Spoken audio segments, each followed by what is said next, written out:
So as we're continuing to make the magic happen here, talking about business continuity and being able to provide us with a way that we can keep the dream alive, it doesn't really just stop with the policies and procedures. I would argue or debate that you're only as good as the last time that you actually tested in an exercise.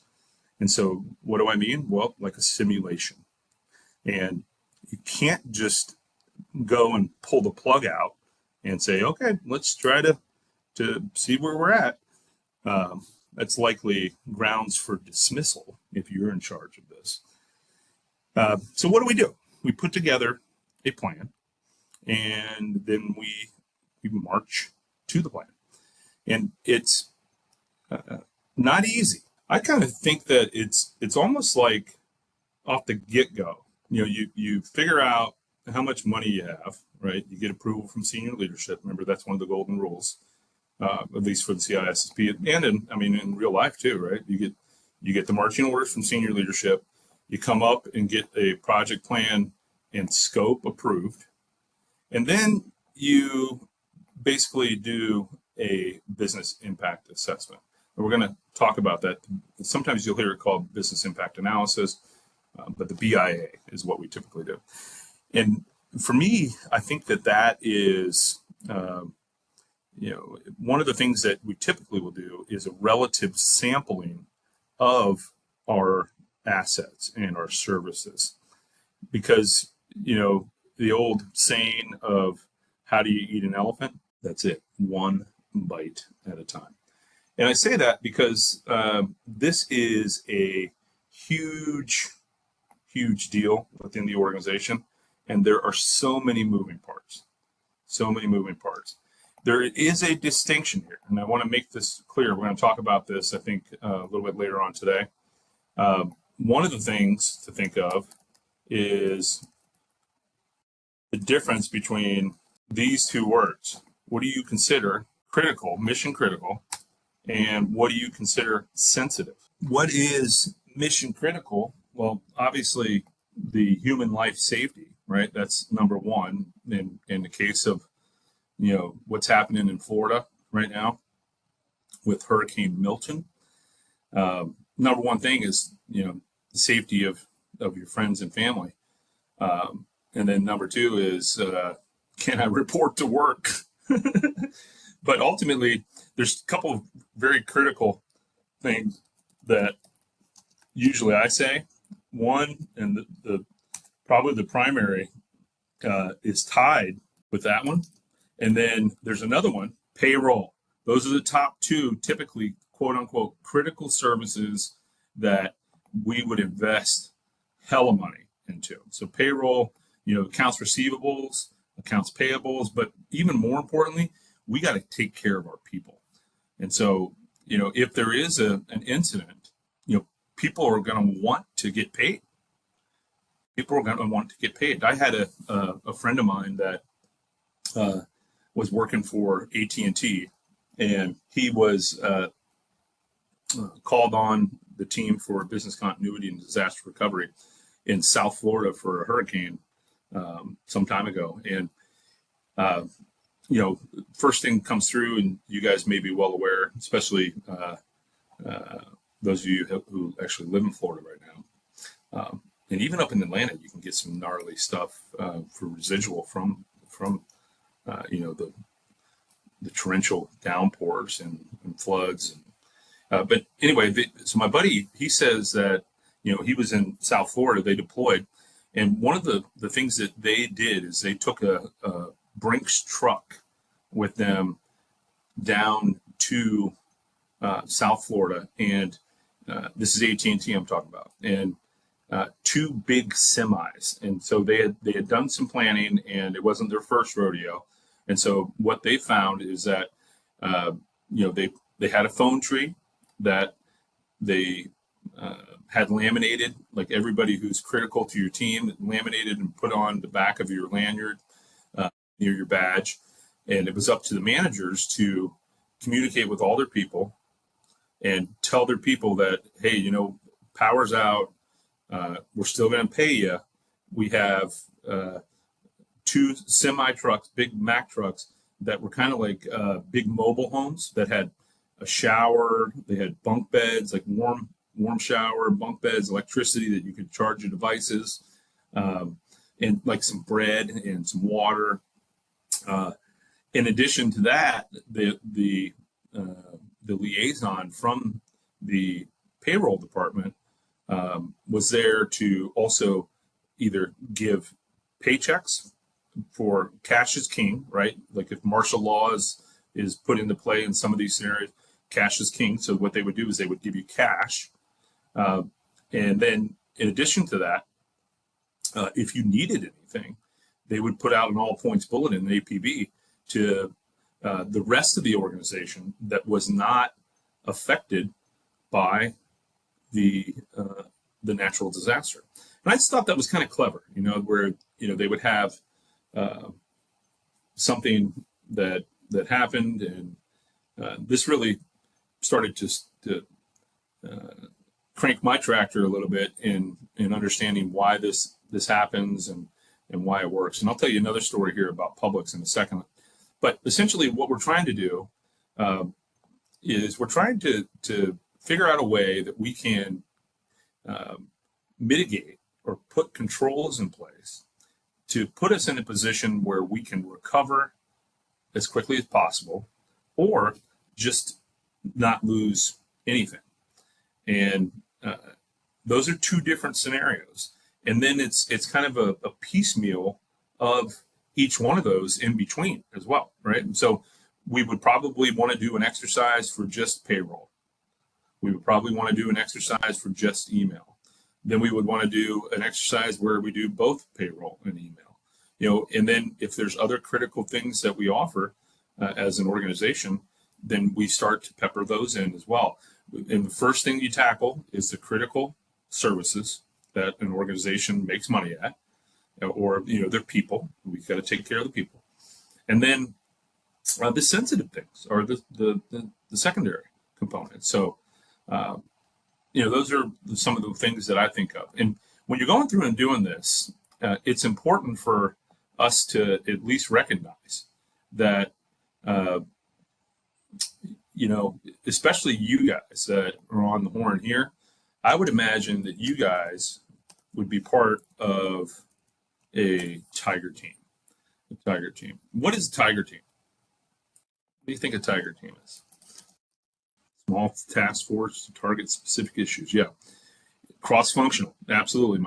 And so typically what we do is we have somebody who's kind of leading the effort. We bring together these people that have specific skill sets. Maybe one person's from HR, one person's from IT, one person's from security, one person's from finance, payroll, one person's from physical security. And so really, just to make a Pulp Fiction reference, we're sending in the Wolfman, right? We give up the Wolfman. Well, Harvey Keitel, that he comes in and he makes things disappear. He cleans it up, and so these tiger team members, these people that are very good in one specific thing, but also have, cross functionality to, at one point in their career, maybe they were doing Active Directory users and computers. At another point, maybe they were doing some Cisco routers, but now they're doing security. Well, that person that wears those hats could be very valuable on a tiger team, because they would be able to not only from the technical perspective, but architecturally figure out why things need to be one way or another. So back in 2011, we had some tornadoes come through North Alabama. And so, they started down in or around Tuscaloosa, which is west of Birmingham, if you're not familiar with the area here. And it went northeast up through the Tennessee Valley all the way to Huntsville and even up to Nashville and Chattanooga. It was just a gnarly weather system. And I think that there was over 80 tornadoes or 100 tornadoes that were confirmed by the end in retrospect. But I remember I was at SAIC at the time. And, I was doing some things where we were doing con ops or COOPs, continuity of operation, for the software engineering directorate here on the Redstone Arsenal. And so I became very interested, not only from a practitioner's perspective, but also just from, living it live and in living color. And I remember being at the headquarters for SAIC here, a large government contractor here in Huntsville. And I left around 2 o'clock because I saw that it was coming our way. And I stopped by at Publix, and Publix, I got some last minute items. I went home to be with the family, and we kind of hunkered down in our house here. Well, we were without power for like 5 days, 5 or 6 days.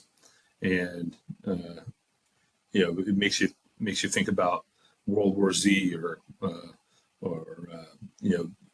kind of martial law. But so the next morning, I went back up to Publix, and Publix was completely operational.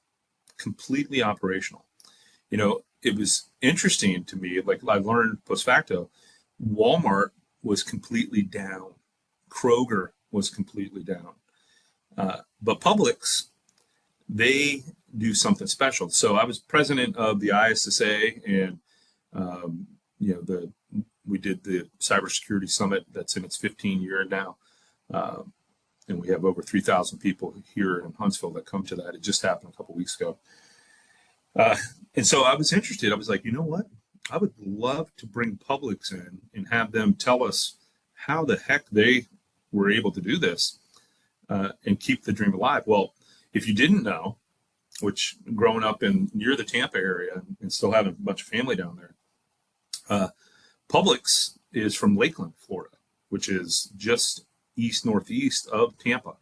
And they perfected the continuity of operations down there by attrition since 1960 or whenever it was brought to life, just through the battle rhythm of each year having to deal with 4 or 5 hurricanes and, a couple of tropical storms, 14 overall each year, right? But, a few that probably took power out. And so Publix came up with a game plan. And I asked them to come and speak, and they declined the offer, but they said that they would talk to me on the phone. And so they declined the offer because they said that they felt like it was a competitive advantage. And immediately I thought to myself, you're absolutely right, because Walmart was down, and they had armed guards out front. Kroger, it was like a ghost town, completely locked. But Publix, they made shopping as a pleasure, even in a disaster. And so I went up there, and the point of sale system was working. Their refrigerators were still operational. The freezers were still operational. And so what they did is Publix came up with a game plan. What they do is they lease yards, and I mean big pieces of flat property, where they put equipment for just this scenario, to respond to this scenario. And so they have a partnership with Sunbelt, which is a diesel generator on the move kind of company, as well as a bunch of other service-oriented businesses. And what Publix does is they expect the people that are affected by any disaster to not want to come to work or to not work. And so what Publix does is they expect that. And so they look in the periphery of any of the publixes that are not affected by the same natural disaster, so geographically disparate. And what they'll do is they'll give those people time and a half to deploy to the affected area, and they'll put them up with housing. And so the next time that a disaster strikes in the area, which hopefully it's not for you guys or any of us, you'll see the name tags, at least for Publix that is, where it says, usually it says Huntsville, Alabama, or wherever your home is. They'll grab people from Georgia and bring them over. Atlanta. They'll bring people over from Memphis. They'll bring people, from Chattanooga. They'll bring people from Nashville, from Birmingham, to basically kind of enclose around and provide support, knowing that those locations that were not affected by the disaster can afford to lose a person for a couple of weeks, or a couple people for a couple of weeks. And so these people, they volunteer, and they deploy. It's almost like you're in the National Guard, and you got your go back, and you're transforming and rolling out. But what a great idea, and it really changed my thought process with how that really could be a strategic competitive advantage, not only to continue to sell BOGOs when everybody else's power is down, but the idea of helping each other out. And I think that really resonated with not only the employees, but the workers that were affected. Because think about this: last time that some sort of disaster came through your area, the last thing you're thinking of is, do I go to work today? Well, maybe not the last thing, but it's pretty close to the last thing, right? So you're thinking, is my family okay? First, am I okay? And then, is my family okay? If you got pets, that's probably right up there at the top as well. And then it kind of slowly moves down the stack of order of importance for you. And I remember we were in that particular scenario. We were completely at power outage in the entire Tennessee Valley here. And my boss called me that night that it happened, and just to check in. And there was a couple guys that were actually on the Tiger team who were hit.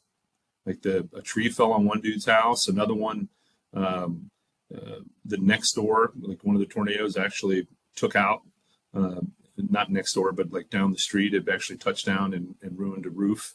And so those people were in their communities helping out, like with chainsaws and, putting tarps up and stuff. And so the last thing they were thinking of is, let me go into work with no power so I can work on this DoD project that's not due for 18 months. And so really it kind of kicks you in the teeth and makes you realize what's important, And so what do? We put together these Tiger teams, but we do this thing that's called the business impact analysis, the BIA. And this BIA will actually go through, and it's one of the first things that we typically will do, if not the first thing after we get approved funding and the project scope and that. We'll go through and we'll look at, just like I was saying, the critical functions and identify those in a way that's meaningful, and then enumerate them. Figure out that belly button that needs to be pushed for each one of those critical functions. Who in the organization, is that person? Just on a side note, we had an opportunity to take over an account for managed services about a month and a half ago, and the guy, when I was talking to him, he says, I'm really looking for a single neck to choke. We have all these different vendors, but I really want somebody's neck to choke. And I'm thinking to myself, you know what, man, I'm almost 50 years old. There ain't no way in hell I'm letting you. There ain't no way I'm letting you say that. And I understood what he meant. He was talking the same thing I just said with the single belly button. You want somebody to hold responsible, but certainly you can use a different different analogy than that right there, right? Yeah, and all inclusive, and so we jacked the price up to kind of price us out of it. Thanked him for his time and moved on. But I'd never heard that before, the single neck to choke or single throat to choke. I was kind of shocked, and I don't get shocked very much anymore. But figuring that out, generating, like we talked about before, the assessment. So we come up with that analysis where we can plot it on the risk matrix and make it a meaningful presentation to senior leadership, because we have those checkpoints where we're going to go and give them an update, continue to get money, and continue to just eat that elephant one bite at a time. So just kind of breaking it down a little bit more, I think we've talked about the priorities here, the critical, and typically money can help mitigate a lot of this, but people and trained personnel, and keeping those people on staff, because with knowledge management, that's such a huge deal. And I think that a few of you probably work on teams together, that if you have split knowledge where somebody knows something and the other person doesn't really know it, or somebody knows one thing and the other person thinks they kind of know it, when the stuff hits the fan, it's like, you need that person that really knows it on that tiger team to help you prioritize the risk, figure out the resources, et cetera, et cetera. So that's the business impact analysis, the BIA.